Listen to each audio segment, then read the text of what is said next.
Good afternoon to our Cornell faculty for the day, Stefanie Kubanek. Two parts to our conversation here. Know more about Cornell's DBLP, and B, understand some basic tenets of human-centered design. Before I hand over the session to Stefanie, here is some info on Cornell DBLP. DBLP is in the 4th cohort, commencing 21st Jan. We have a deadline coming up on 20th December. Please do complete your eligibility checks if you wish to enroll for this cohort. Couple of program highlights. There are 18 live sessions plus live project reviews. All faculty teaching in this program are Cornell faculty. There is a capstone project, year-long access to 1400 plus electives. The cohort sizes are small for impactful learning, peer coaching and feedback, regular assessments and leaderboard.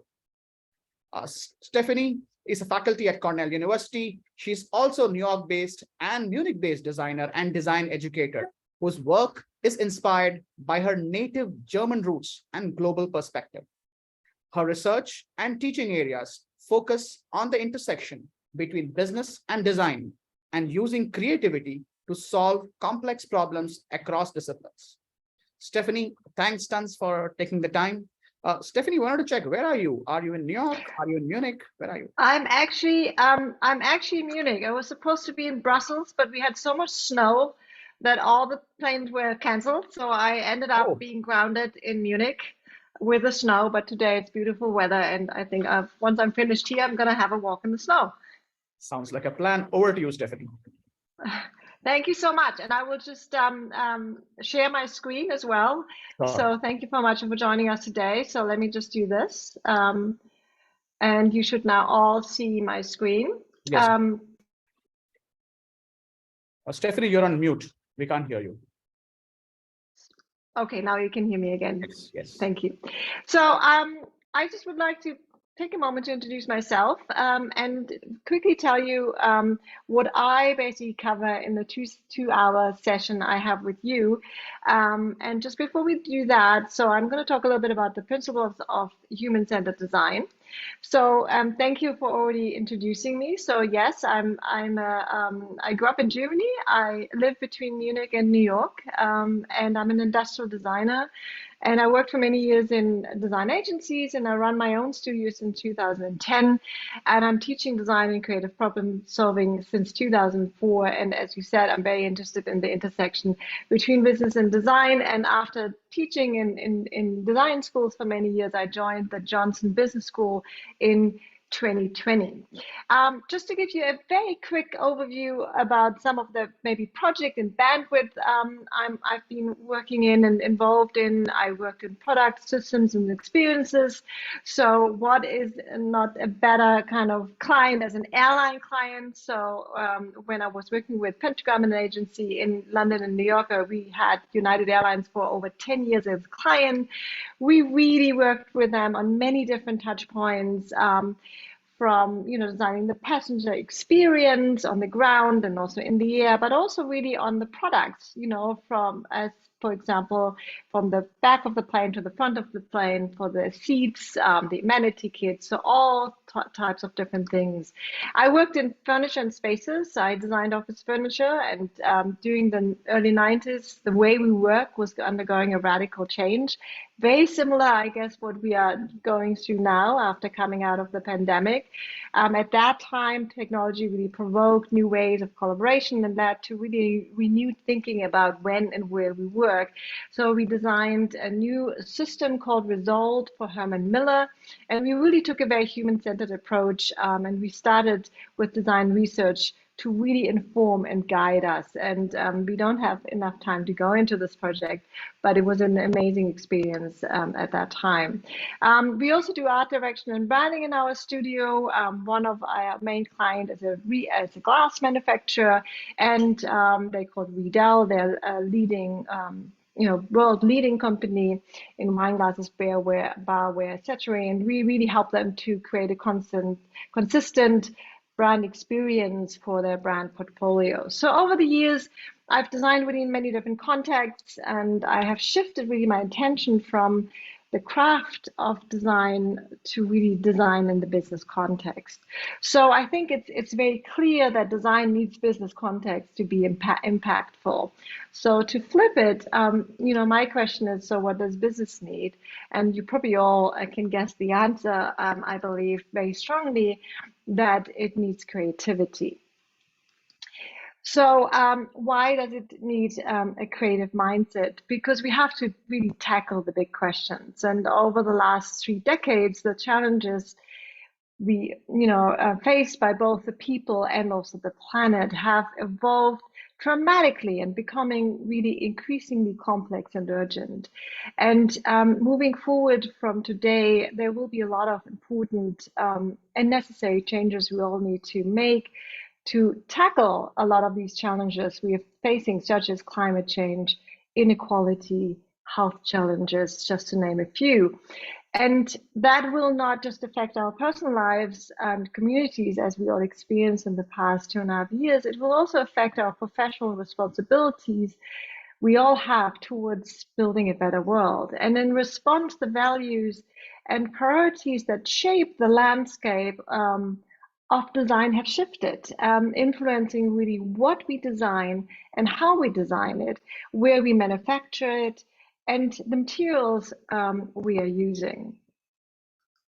So there's a great sense of urgency, and the situation of COVID-19 really is continuing to remind us of this, and we all have seen, I believe, great examples how people use the creative mindset to create and also innovate ad hoc and in the digital, but also in a physical way to cope with the new normal. And I'm sure you all would have great examples of that, whether in your personal life or in your professional lives. So I hope and I assume that I can speak for all of us that we are here today, and maybe the people who are listening and maybe kind of considering to sign up for a program Cornell is offering, that we want to create impact with what we do. And to have impact, it really needs to be relevant for people. And if it has impact and is relevant, then really, I believe it delivers to a purpose. So it is about to create business for impact, in my opinion. And that also means that we need to create sustainable solutions for the many and not just the few. And with Cornell, I really believe you in a very, you would pick a very good university, because when you look at it, and when you're visiting the website, it really tells you your business with impact. And then when you read a little bit more on the right, it's really most importantly, we build people-centered leaders who are empowered to create sustainable and shared prosperity. That's how we do business with impact. So you're finding similar answers to what I'm basically covering a little bit right now. So why does design thinking matter? And also I will talk a little bit what design thinking is. And I will talk about 4 points. And I want to talk about the business side first. So design, recent studies and of the Design Management Institute and also McKinsey have shown that the return of investment of a design-centric company is much as 2 to 1 compared to the baseline of the S&P. So revenues and total returns to shareholders of design-centric companies is substantially faster than the industry counterparts. And so what that shows is that companies who focus more on design thinking innovation are more likely to do well when compared to their competitors who are not taking a design focused approach. And this really held true over a period of time now in industries such as medical technology, consumer goods, retail banking, whether the company is really focusing on physical goods, digital products, services, or a combination of these. The next point I want to make is empathy. Put human needs at the center of innovation. So if we want to create products and services that better address the needs of people, that are relevant and also create value, then we really need more empathy in the process of developing these products and services as really a way of balancing the human needs, user needs with business needs and technical requirements. And then the third point I want to make is diversity. Solving complex problems requires different perspectives. So a lot of the challenges we face and have to create solutions for really require different perspectives. And I'm very sure that you all have encountered that. Working in interdisciplinary teams really defines design thinking. It's a key part of design thinking. It really combines different backgrounds, cultures, and experiences.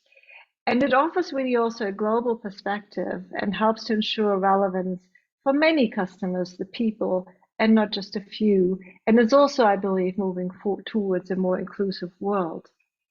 And I'm sure many of you work for global companies as well. The fourth point and last point I want to make is about agility, supporting really a flexible, agile, and collaborative workflow. So part of the great value of design thinking is its way of bridging and connecting the entire organization in a way of improving communication and collaboration. So creative leadership really promotes innovative thinking and mission-driven entrepreneurship through a holistic, inclusive perspective. So what is design thinking? Now I gave you the reasons why I think design thinking is important.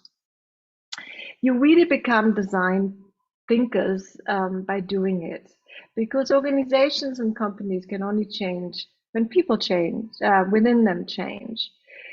And so it's the becoming, not the behaving, that is key to achieving transformational results. And becoming involves changing how we see the world, become more empathic, confident, and collaborative. So it really starts by learning in action. And obviously, in a 2-hour design thinking workshop, I cannot promise you that and I would never promise you that you walk out as a basically skilled design thinking expert. But I think it really will hopefully kind of inspire you to continue and maybe to go deeper into developing a creative mindset and also applying it in your day-to-day work. So design thinking, as I said, it's a mindset. It's about doing it and really adopting this mindset. So there are really 4 key things that define design thinking. It's, first, a human-centered approach, and where you bring together the desirability, the human aspect of it, together with the viability, which is the business aspect of it, with the feasibility, the technical aspect of it is. And when they all basically, where they cross over, that's where relevant innovation happens. Second, a holistic perspective, and I talked about this already, really kind of working across different departments, really kind of looking about all the stakeholders and bringing them together. And then also a very important part is build to think and test to learn. So it's maybe many of you are kind of familiar with a more linear process. Rather than in design thinking, we really use an iterative process. We want to kind of learn, we test early, we might fail, but we learn from it in order then to improve. And then also number 4 is really the diverse, inclusive perspective by, again, working across different disciplines, across also maybe different offices. There are 3 main phases in design thinking, and we're moving basically from inspiration, which is defining the opportunity that motivates the search for solution, and it's usually the kickoff of it for design research. And then we're basically moving from what is to what if, the ideation phase, where you take what you have learned, you interpret it, and start moving from basically from problem to solution, what vows, to all the way what works, where in the implementation phase, you are bringing your solution to life and make it real. What works and how to take it in the marketplace. But you basically start in the beginning to understanding the situation, the people, the needs of your users. So how are we doing this in 2 hours? We combine a little bit of giving you some advanced readings and case studies, having a short discussion about one of the case studies. And then also we actually, as I said, we're doing a design sprint. And the design sprint is really is a way to practice it, to learn and maybe emphasize with a user, to reflect on the interview, which you maybe did with the person we pair you up, and to really use these insights to then create opportunities for innovation. And you can do that, really in an hour, just to actually understand the kind of process and going through the process of emphasizing, ideating, iterating, and then also all the way to design. And I want to kind of finish my quick introduction with a quote of Donald Norman. We must design for the way people behave, not for how we would wish them to behave. And I think that's, a very important quote, sentence, that we have to stay. Human-centered innovation starts with people, and that's what I will cover in the 2-hour session with you. And obviously, we will give you a resource list. And for anyone who wants to go deeper in it, we have a whole list of books, case studies you can then follow up with as well after you basically participate in the session. So since we have very little time, thank you very much. I will open this to questions, and I think, John, you will you Sure. collected some of the questions. Thank you. Sure.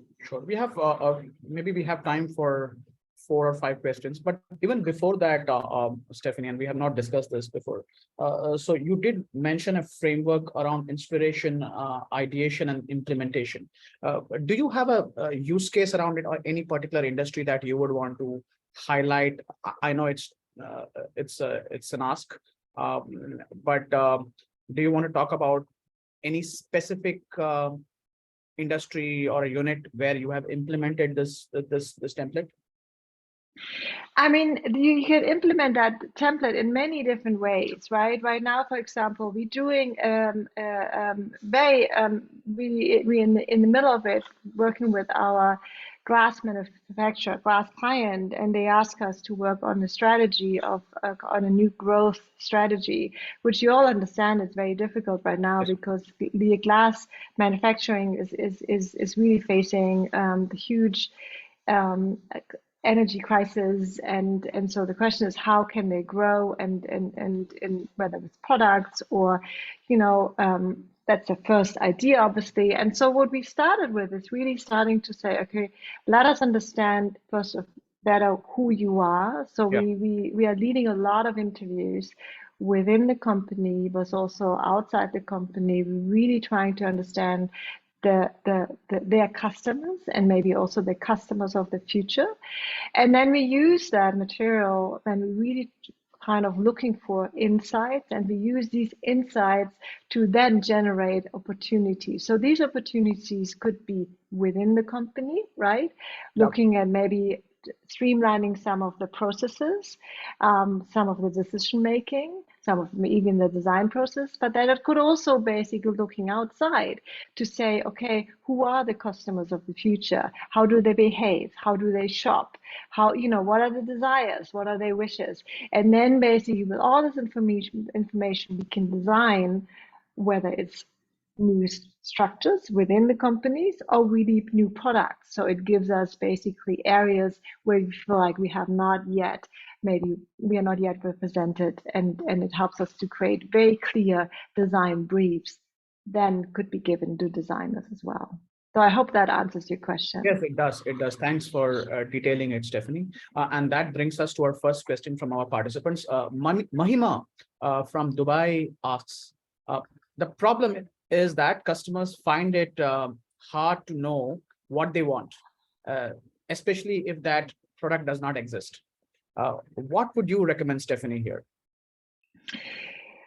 So I think user-driven design is not about asking customers what they want.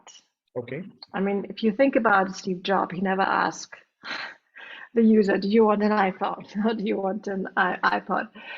It's because people rarely say what they do, and they and do what they say. So it's very difficult when you ask your customer that question. But I think it's about listening and observing people, and then interpret and synthesize what you have learned to understand the opportunities you have for innovative new areas to explore. And only then, I believe, you can start a true human-centered design process and create products that are relevant and also deliver to a purpose. And I think, if anyone who's listening is in banking, I think that's always a good example as well, right? To really understand what is the behavior, how are they, how are they kind of maybe approaching, money and saving. And I think if you ask them what they want, I think it would be incredibly difficult that they give you an answer which would lead to anything. Sure, sure. Yusuf from Kuwait City asks, he's a CXO with 22 years of experience. Do you think that design thinking would be relevant to someone like him? And of course, design thinking will be relevant because you're designing the experience, right, of existing and future customers. So gaining an in-depth knowledge of your customer needs and motivation will be crucial for your success as a chief experience officer. If you have not worked with design thinking in your 20 years as a CXO, you have probably done a very successful job working in a very instinctual way and interpreting hard customer data. So you've done that very well.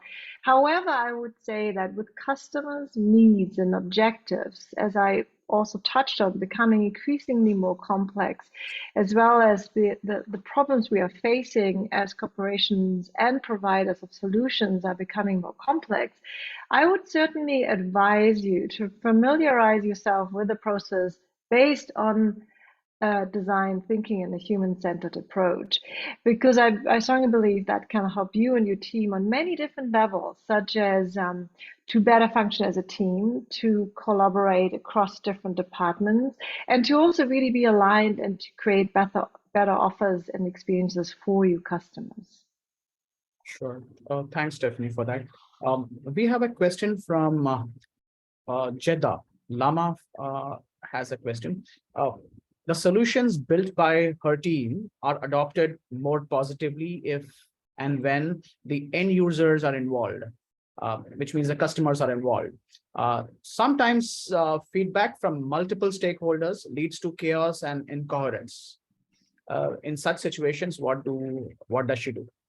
That's a very good question, and thank you for asking that. I mean, every feedback needs to be interpreted and synthesized and organized the same way as the initial learnings from users. So I think it's very important. We often talk about in design, the action of diverging, right? You're collecting a lot of feedback, and then you always need to basically converge.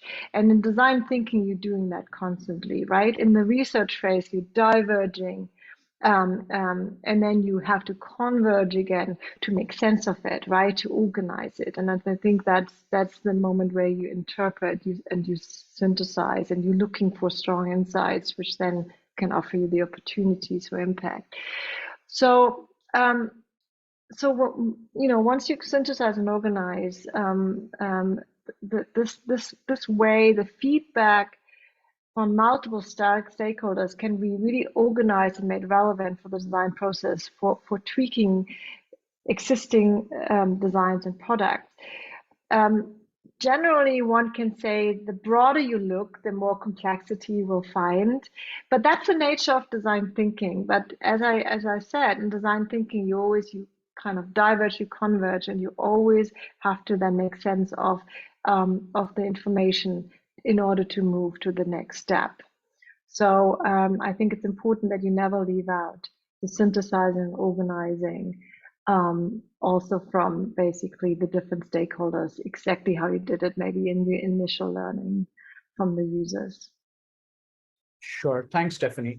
We have some live questions coming in, and this is interesting. Wamsi asks, is it important to have a perfect design or have a basic design in place, which should be piloted and then iterate based on user feedback? I would always say, I mean, it really depends, right? I mean, if it's in software development, we are very used to that we basically create some kind of first products, beta versions, we do some testing, and then we basically learn from the testing, we learn from the feedback, we build in the feedback, and we put another version into the market. So with software development, that's, you know, it's in the nature of such. Yeah. When you work in a product, obviously a product which maybe requires manufacturing, which requires tooling, which requires a huge investment, similar to the office furniture which we designed, which you can imagine there's a lot of different parts. We really wanted to be really sure when we basically went into tooling that we, you know, this is something which will be well received. So there are different ways of doing it. We did a lot of testing throughout the design process. We really kind of built rough prototypes, and we had people working in these rough prototypes to receive feedback, right? We did the first maybe product we came out with was in a way produced in so we can make changes, and it maybe was a more expensive production, but we can still adjust it, and we wouldn't go into the final tooling again in order to really do our learning and to basically learn from our mistakes before we basically go into this huge investment. So I would say, if you talk about the perfection, if you can find a way of making or producing this product in a kind of low cost way to test it, I would always advise to do that. And I think you need to do it throughout the design process already. Sure. Thanks so much for that, Stephanie. Maybe I'll take one last question. Ronak from Mumbai asks, he works in consumer banking. How will design thinking principles help me there? Well, thank you for the question. It's in the name, right? You're working in consumer banking, and that's meaning you have consumers and customers that engage in your products and also with your brand. So with your services, design thinking can really help you to improve your current product and service offerings and to make them more human-centered and really kind of make them more accessible. And let me give you an example. I mean, for example, redesigning a bank website that really really speaks the language of your customer rather than the language of a financial expert. For example, you could also think about this in healthcare, right? And healthcare services. And we now, you know, a lot of us maybe have also used telemedicine, where it's very important, again, to really understand what's the language, what's the form of communication that kind of works with your customers, for your customers, to make it more accessible really to everyone and not just a few who might have the knowledge and also education. And I think in banking, you can see this a lot. Design thinking can certainly help you to come up with new offers for existing customers, or it can help you to match your existing offers to a new customer base, or it can help you to really also find new customers, similar to the example I gave you earlier for the client we're working for at the moment. So again, let me give you an example. If you think about a younger generation engaging with financial products earlier in life, or you can think about an aging population engaging with your financial products way past their professional careers, right? And so I think their design thinking and the principles of human-centered design can really help you to design products and services exactly, you know, for the kind of target group you think of designing for, or maybe helping you to detect a new kind of opportunity, for example, as designing for an aging population way past their professional careers. Thanks so much, Stephanie. I think so. We have hit the session timing. We have a few more questions. Shubho, Vamsi, we have some anonymous attendees as well. They have asked some questions. We will circle back on that through our colleagues, and we will stay in touch. Stephanie, thanks so much for taking the time. I know that you have a weekend and a beautiful day in Munich to get back to. Wishing you a good day ahead.